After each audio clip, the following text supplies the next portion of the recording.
नमस्कार, city news में तमाम दर्शकों का स्वागत है। आज हम बैठे हैं एक ऐसी युवती के पास जो अपने आप में एक हुनर है उनके अंदर। अभी हाल ही में उन्होंने एक किताब लिखी है, द डाल्टनगंज डायरीज। इन्होंने अपना नाम, वैसे तो इनका नाम सालोनी है, सलोनी, लेकिन इस किताब का नाम लोनी के नाम से इन्होंने निकाला है। एज ए ऑथर यह कह सकते हैं कि डॉग्स को ट्रेनिंग देना व सामाजिक कार्यों से ज़्यादा ये अपने आप को इम्प्रूव करने में लगी है कि तमाम चीज़ों को अपने अंदर निहित करना चाहती हैं ताकि भविष्य में इनके सामने किसी तरह की कोई प्रॉब्लम नहीं हो। काफ़ी कठिनाइयों के दौर से गुजरते हुए इन्होंने यह मंजिल पाई है। और ये स्कूल की अगर बात किया जाए तो सेक्रेट हार्ट स्कूल के स्टूडेंट हैं। ये जिले के चर्चित डॉक्टर जीपी सिंह के पुत्री हैं। सबसे पहले तो ये बताइए कि कितनी मेहनत लगी इस किताब को लिखने में और कितनी परेशानियों के दौर से आप गुजरी? मुझे परेशानी नहीं हुई क्योंकि जितना साल मैं डाल्टनगंज में अकेले बिताई हूँ, उस सालों में मैं जितना पेन से गुजरी हूँ अपने डिजीज़ के कारण, उन डिजीज़ों के कारण मैं जितना पेन होता था ना, उस पेन को मैं किताब पे उतार देती थी। उसी पेन को मैं पोएम्स के फॉर्म में किताब में उतार देती थी। और वही बहुत सारे हो गए तो एक ऑफ़र आया मुझे एक इंग्लिश कंपनी से, पैट्रिज पब्लिकेशन नाम है, पेंगुइन पब्लिशर्स का है। मैं इंटरनेट पे भी कभी कभार पोस्ट कर देती थी फेसबुक पे, तो उन्होंने मेरे को पूछा कि क्या आप हम लोग के साथ पब्लिश करना चाहेंगी? तो सोची कर सकते हैं। और उन लोग को मेरा बहुत पसंद आया था पोएम्स, कुछ पोएम्स पढ़े थे, तो बस वही कलेक्शन ऑफ पोएम्स। ये कहा जा सकता है सालोनी जी कि दर्द को किताबों में डाल दिया। इनफैक्ट दर्द, दुश्मनी, प्यार, सब चीज़ हम लोग अपने हाथों से लिखकर, pen is the greatest thing in a war. मतलब एक स्वॉर्ड से ज़्यादा, कहते हैं ना, बिल्कुल। एक कलम एक तलवार से ज़्यादा पावरफुल होता है। क्यों? क्योंकि एक पेन एक बड़ा से बड़ा वॉर क्रिएट कर सकता है, जबकि एक तलवार सिर्फ मार काट कर सकता है। मार के इंसान को क्या मिलेगा? दुख मिलेगा, खुद को दर्द मिलेगा। जबकि आप लिख के एक इंसान से सुलह कर सकते हैं। बोले लड़ाई करना तो लिख के करो, कुछ करना लिख के करो। लिख के हम लोग अपने आप अपना कितना सारा फ्रस्ट्रेशन किताब में उतार सकते हैं। किताब क्या करेगा? किताब कुछ नहीं करेगा। किताब तो हम लोग का बस, हम लोग का सीक्रेट कीपर होता है। किताब एक बुक, एक किताब मेरे एक सुविधा हो जाता है। हाँ, एक बात बताइए सर, आपने कहा कि काफ़ी कठिनाइयों के दौर से गुजरे हैं आप अपने डिजीज के कारण। आपकी पढ़ाई कहाँ हुई और इसकी प्रेरणा कहाँ से मिली किताब लिखने की अगर बात की जाए? और साथ ही आप अगर किसी बात की जाए कि प्रेरणा के साथ साथ कि आखिर हॉबीज कैसे आई कि किताब लिखे? मेरा पहला कुत्ता जो था वो मैं 12 साल की उम्र की थी जब मेरी मम्मी मेरा पहला कुत्ता लाई। उसको मैं बड़ा करते करते मैं रियलाइज़ की कुत्तों को समझते कैसे हैं।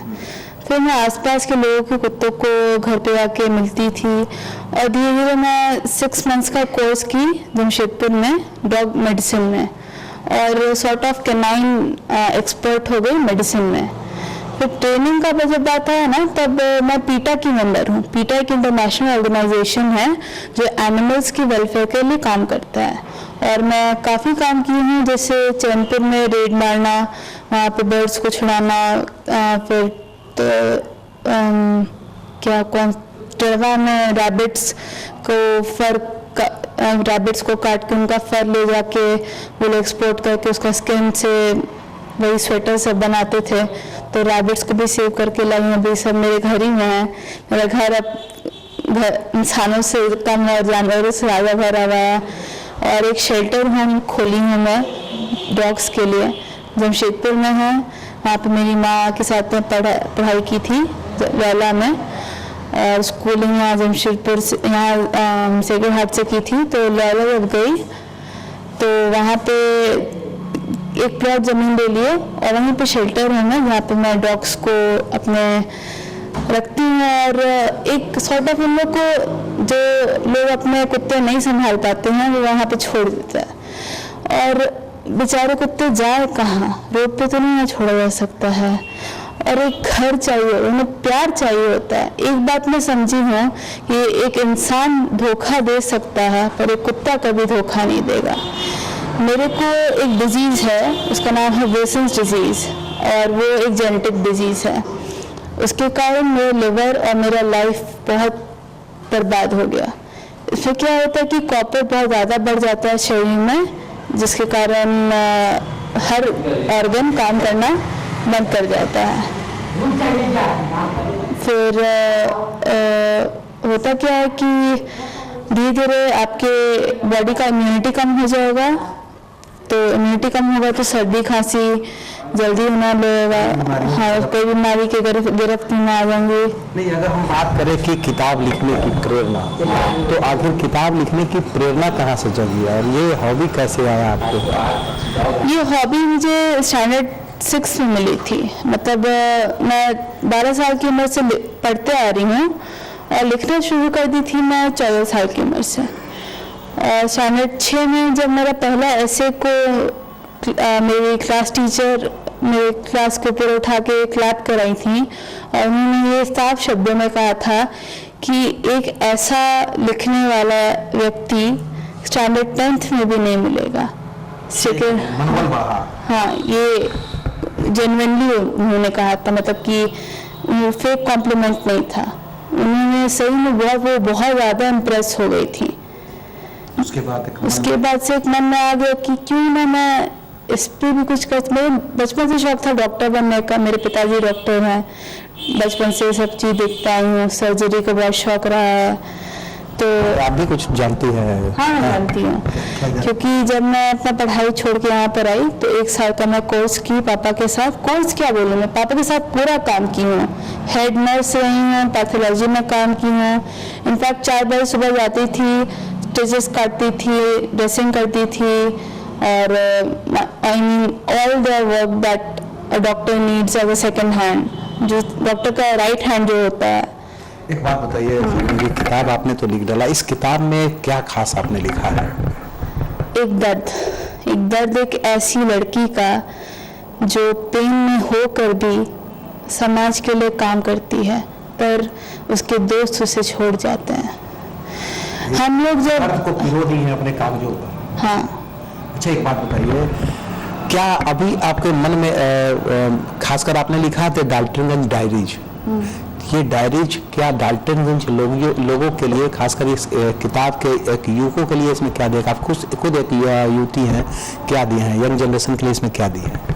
मैं ये मैसेज दी हूँ कि कभी अपना काम करो पर दूसरों से ये मत एक्सपेक्ट करो कि वो भी तुम्हारे लिए सेम करेंगे।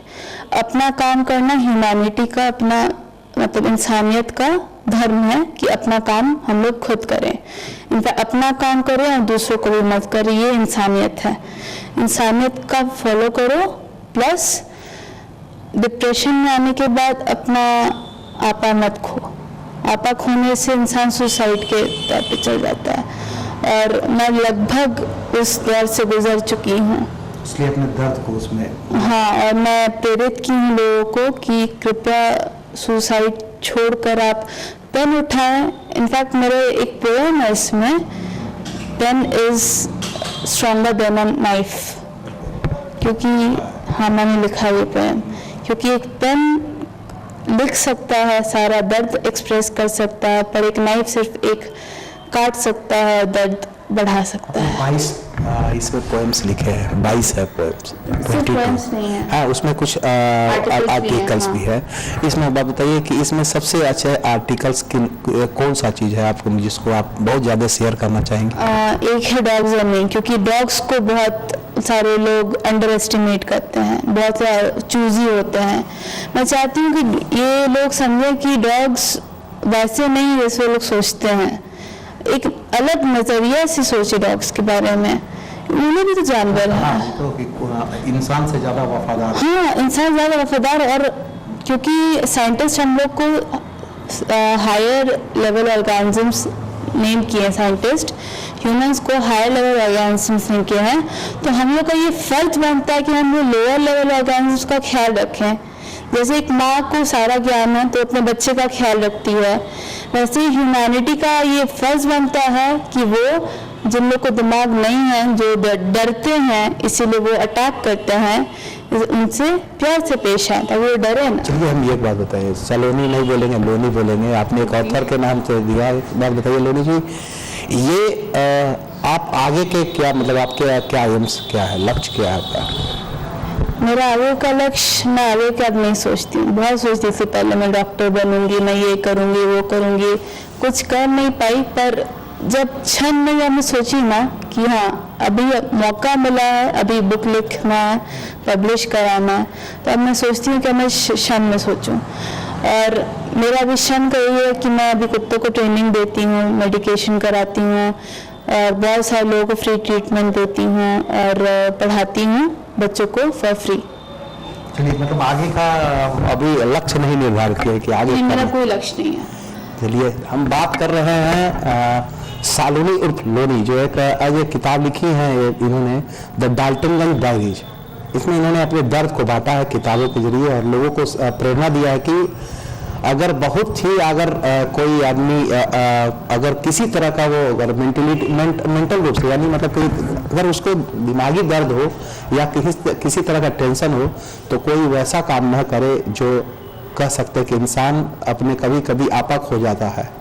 एक कहावत है देहाती में कि अगर आपा खो गया तो कोई भी हद पार कर जाता है, यही बात है। लेकिन उस दर्द को आप अपने जो है आपा न खोए, बल्कि उस दर्द को आप भी जो है किताबों के जरिए ये बताई है कि आप आपा न खोए और अपने आप को पहचानें और इंसानियत के तौर पर अगर आप चल रहे हैं तो आप अपनी इंसानियत को समझिए, दूसरों को आप जैसे सोच रहे हैं वैसे दूसरों को भी नहीं समझे कि वो भी ये सोच सकता है, बल्कि भरोसा ना करे। सीधा सीधा एक ही बात है कि दूसरों पर भरोसा ना करे, अपनी राह खुद जो है तय करे। एक और चीज़ बोलना चाहूँगी। हाँ बताइए। कि यूजुअली पेरेंट्स फोर्स करते हैं और बच्चों का ये माइंडसेट हो जाता है कि मुझे इंजीनियर बनना है, मुझे डॉक्टर बनना है।